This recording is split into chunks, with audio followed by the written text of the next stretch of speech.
Hey, hey.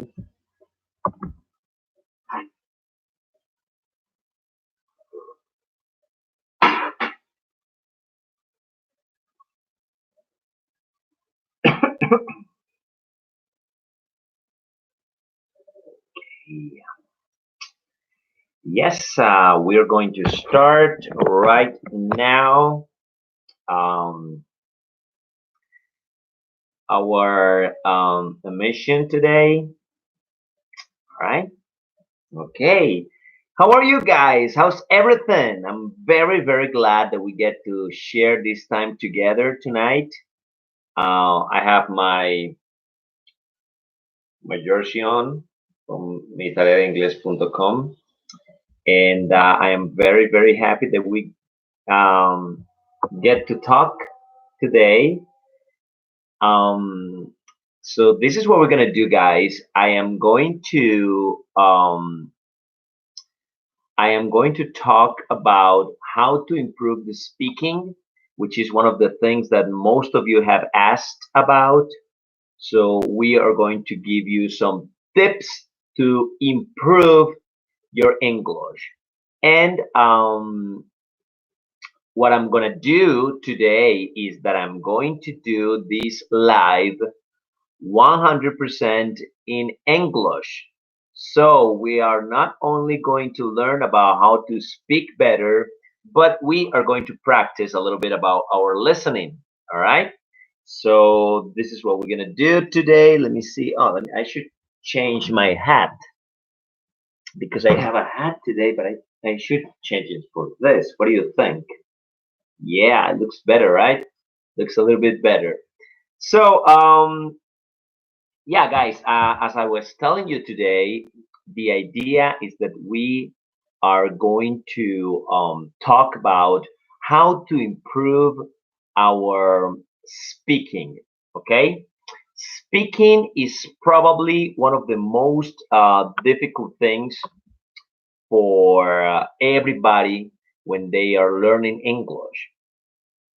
Why? Well, because the process of speaking is a process of imitation. That's how babies learn how to speak. Babies, think about you or your son or your daughter or even you when you were a baby. People, I mean, mom and dad usually were the ones that were around. They were always saying papa, mama, and they were expecting you to repeat the same words. So when we're learning English, it is just the basic thing. It's the same thing.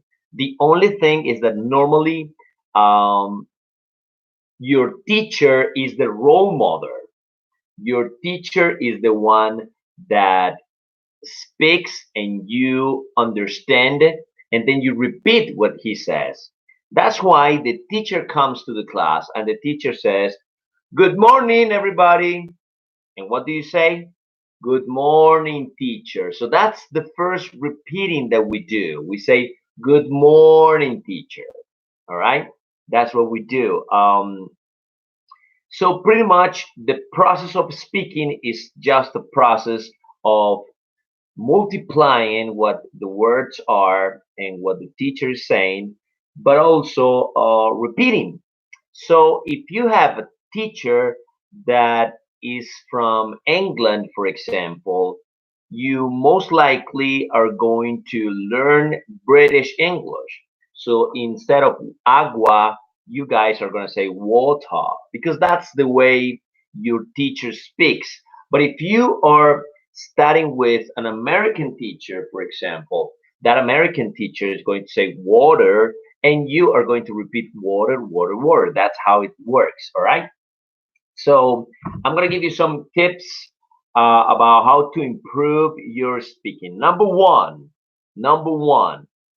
you have to think in English. It doesn't matter if you're a beginner or if you're just a person that is starting. No, it doesn't matter. What you have to do is that you have to think about English. So let's suppose that you wake up at 6 o'clock, 7 o'clock, it doesn't matter, and you think, bueno, Hoy tengo que ir a la universidad y después de la universidad voy al gimnasio y después del gimnasio voy a visitar a mi mamá. Right? That's what we do. We think about our day, but the idea is that you think about that in English. So you say, okay, first, I'm going to the university. Second, I am going to work out at the gym because you know how to say gym, of course. And number three, I am going to visit my mom. See, that's what you have to do. You have to think in English because if you go to your class thinking in Spanish, todo el tiempo estamos pensando en español, español, español, y hola, ¿cómo estás? Hola, ¿cómo estás? Me siento en la clase de inglés y el profesor me dice, Good morning, Alejo, how was your weekend? What? The brain is going to take a lot of time to adjust to the question. But if you come, for example, thinking in English before, you're gonna get it so easy. So the first thing is think in English all the time. Number two is very related to number one. Very, very related to number one. And is that you have to not only think in English, but you have to talk to yourself. And this is something that we do all the time when we speak in Spanish, for example. We are driving the car, for example, and we say like, ay, qué calor el que está haciendo hoy y todo lo que tengo que hacer unas compras. You talk to yourself. Do that, but in English. So you're driving and you say like, oh my God, it's very hot today. I have to go shopping. Oh yeah, Alejo, this is what you have to do. You have to practice English. Good job, Alejo. You have to talk to yourself and motivate yourself. And you have to speak because you're not worried about you. You're not ashamed. You're not embarrassed to talk to yourself. So that's gonna be tremendously easy to do. You can use a mirror, for example. You can stand in a mirror and say like, okay, so you are learning English. This is very good, right? And that's gonna give you more and more motivation, and that's gonna give you more security when you speak in English. That's something that you have to do. Mm, Angelo Prado, Matt Puerta, Un Toque de Limón. Okay, those are good names, all right? Mm, I'm just gonna say here, thank you guys. I'll be ready for questions in 15 minutes. There you go. Okay, it's gone. All right. So remember, number one, think in English. Number two, talk to yourself. Talk to yourself in the mirror, and that's going to be even better. All right. Number three. Number three, focus. Pay attention to fluency, not grammar. At the beginning, when you want to talk a little bit about your abilities, it is very important that you think about your grammar, about your fluency first. I'm sorry, about your fluency first, then your grammar. Because if you stop thinking about the grammar, then you're gonna think like, is this in the past? Is this in the future? Is this past participle? It's gonna be complicated to you. So the first thing you gotta focus on is fluency. How many words can you say? How many words do you remember? How to link those words with connectors? How to improve vocabulary? Don't worry about grammar now. Grammar is for the future when you already have a lot of words in your mind and you can focus on grammar. But right now, what you need to do is fluency. All right. So obviously, the most important part is at the beginning, just talk, talk, and talk. And if you don't know the words, make up the words. I don't care, but just talk. Continue speaking, and that's going to be good. So number three, don't focus about grammar. focus about fluency. That's the most important part. Number four, in order to set your tongue free and enhance that part, I recommend tongue twisters. Tongue twisters are trabalenguas. The trabalenguas or tongue twisters are very good for us guys because it's a fantastic opportunity for us um, to make our tongue stronger for those words that we pronounce. So we need to be better and in all the mouths, in the movement of the lips, the movement of your tongue. So it's very good. It's very important, guys, that you always take into consideration the tongue twisters, which is very good. Like for example, in Spanish we have a lot, like tres tristes tigres comían trigo, and like tres tristes platos, whatever. There are many, many tongue twisters also in Spanish, in English, and in Spanish. So try to look for easy tongue twisters on Google, and they're going to give you a lot of those things, of course. Number five, first listen and repeat everything you listen to in English. Try to repeat it yourself. So, for example, the teacher says, guys, there's no homework tomorrow. You go, there's no homework tomorrow. Try to repeat what the teacher say. And I absolutely guarantee that that's going to be a very good way for you to improve and start repeating and being as good as the person that is speaking. It could be your teacher, it could be a student, whatever. It's going to be a fantastic way for you to understand and to improve the way your skills of speaking are going to be better if you listen and then repeat. All right. Oh, girl, that's coffee. I love coffee. Um, all right. Number six, very important. Pay attention to stress. Stress is acento. En español nosotros tenemos tildes. En inglés no hay tildes. So it's very important that we keep in mind the stress in all the words that we study. For example, if we use the word insulto, for example, it's very different to say insulto or insultar in Spanish. But in English, it's a little bit more complex because you have to pay attention to accent. So, for example, you say, she gave me an insult. Insult. So the accent goes on the first part, insult. But the verb is, oh, she insulted me. So the accent changes. Pay attention to the accent of the words because it's pronunciation, no pronunciation. It's pronunciation. So accent is very important for you to improve your speaking. Number seven. Number seven. Songs.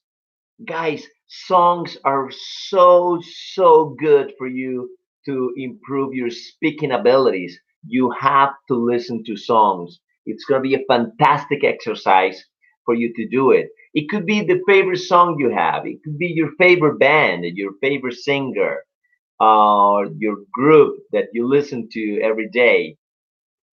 Listen to the song and repeat with the same accent. I don't care if you don't understand the lyrics, it doesn't matter right now. But what I want you to do is to listen to the song and repeat whatever they say. It's going to be fantastic for you guys. And I'm very, very sure that you are going to improve a lot by listening to songs, which is good. Number eight, number eight, very important. These structures. At the beginning of this live, I told you that focus on fluency more than grammar. But if you are already speaking in a good way, try to think about what structure I am using. Am I using um, the present perfect? Am I using the past? Am I using the future? Am I using the present continuous? What am I using? Right? So when you have a certain level and you think that, oh my God, I'm speaking now.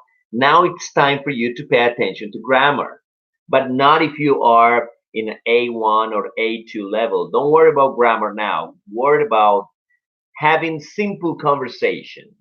But then when you're starting the late A2 or B1, then you have to focus about the grammar, all right? Uh, number nine, I'm sorry, number nine, very important that you don't learn words, separate words. Don't learn just separate words. Learn sentences, all right? Sentences. How are you today? I am hungry. I need to take a nap. You know, those words are very important because they're not words, they are sentences. So if you take the dictionary, you memorize words and words and words and words, maybe that's not going to be as efficient as memorizing sentences, long sentences. So you can say, for example, oh, I love to travel rather than travel. I am an English student rather than student. So don't learn separate words. Learn sentences, which is going to be a little bit better. And the last one for today, so I can start answering some questions, is number 10, relax. Okay? If you're very stressed, like, oh, I can't speak, that's not going to work because your brain is going to be stopped. So relax, all right? Just relax. Enjoy English. English is fantastic, but you have to take it easy. Don't worry. Continue studying, and I promise you that English will go and will come to your head. All right? Ok, chicos, ahí están entonces 10 claves que quería compartirles acerca de speaking. Les voy a hacer un resumen rapidito en español, muy, muy rápido, para aquellos que de pronto estuvieron conectados, pero, bueno, mi nivel de listening todavía no va allá. Quería hacerlo en inglés, la primera parte, para que practicáramos un poco ese listening, pero lo voy a hacer ya en español, ¿ok? La número 1 era piensa en inglés. Es muy importante que con ese poquito vocabulario o mucho que tengamos, pensemos en inglés. Entonces no digamos, ay, ahorita va a haber un live de Alejo, me voy a conectar. No, no, piensa eso en inglés. Oh, in 10 minutes, Alejo will go live, so I'm going to connect myself. ¿Ok? Número 2, habla contigo mismo. Es decir, piensa en inglés, pero habla contigo mismo. Felicítate cuando hagas algo.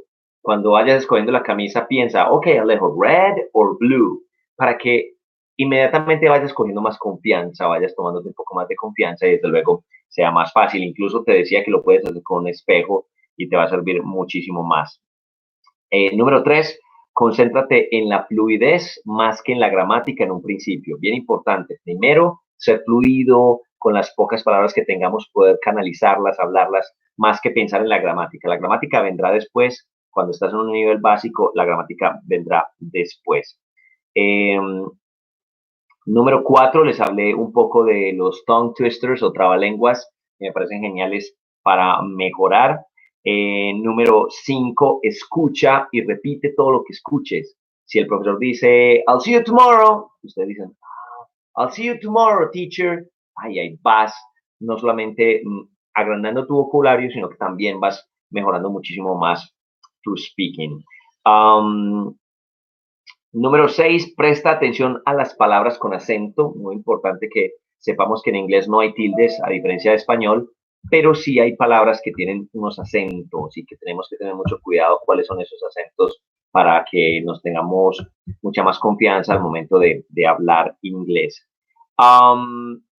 Número 7, las canciones. Las canciones en inglés son perfectas porque, claro, estás repitiendo lo mismo que el cantante dice. Ahora, claro, hay que hacer la tarea de buscar la letra para no cantar choa, chuchuguasa, chuchuguasa. No, hay que buscar la letra para uno poder decir, el cantante está diciendo eso. Voy a tratar de decirlo de la misma manera que lo dice él. Por ejemplo, esa canción de Bruno Mars que dice, Don't believe me, just watch.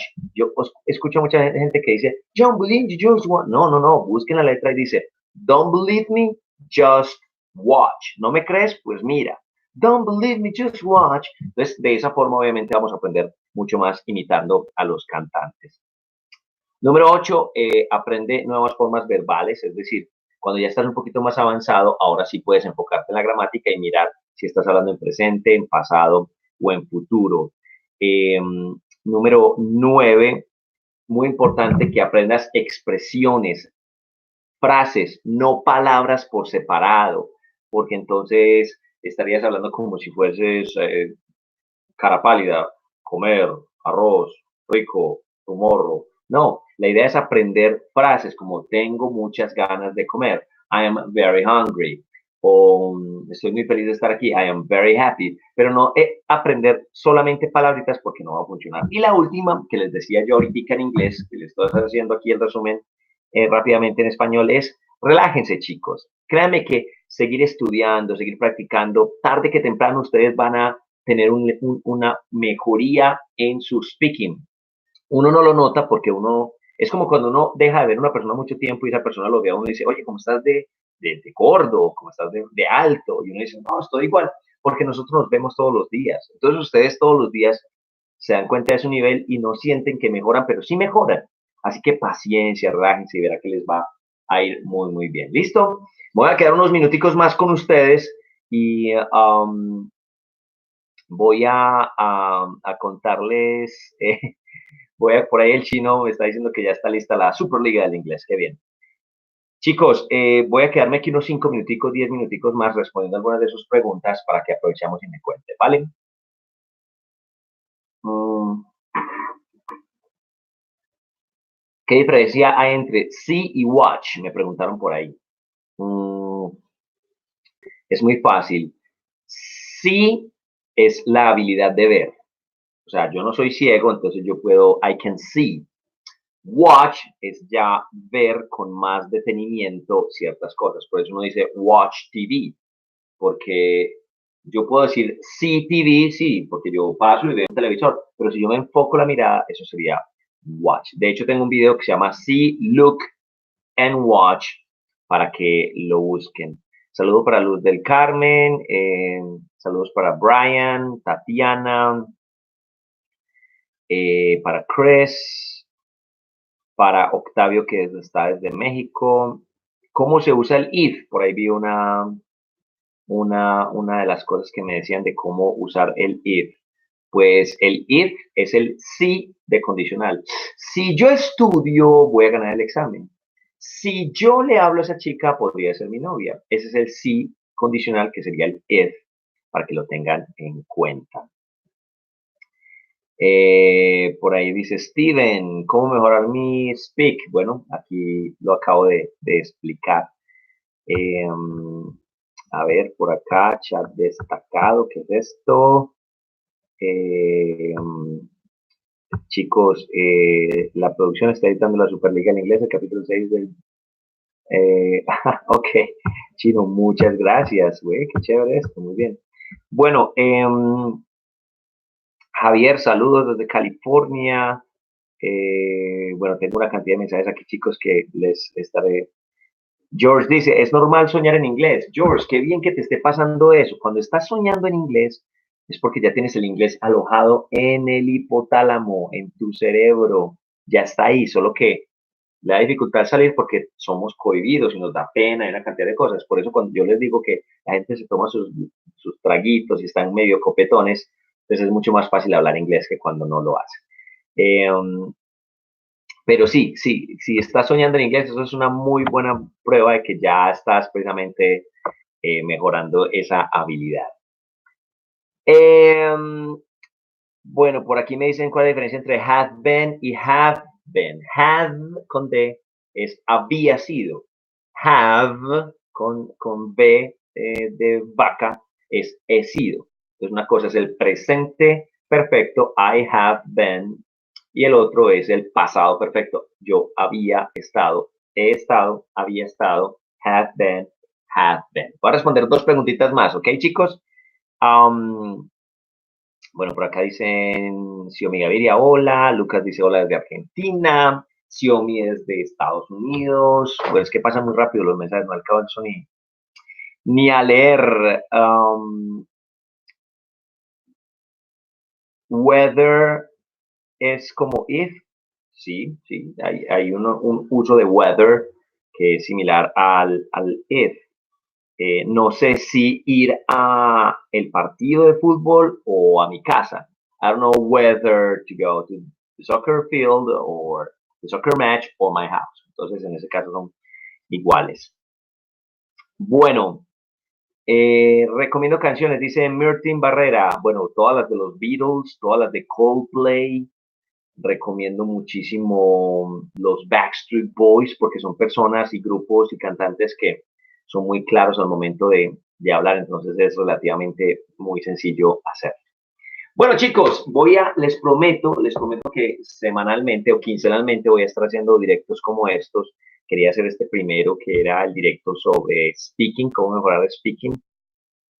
Ya saben que si ustedes quieren mejorar su habilidad para hablar, si de pronto ustedes quieren practicar con alguien, pues pueden ingresar a www.mitareadeingles.com.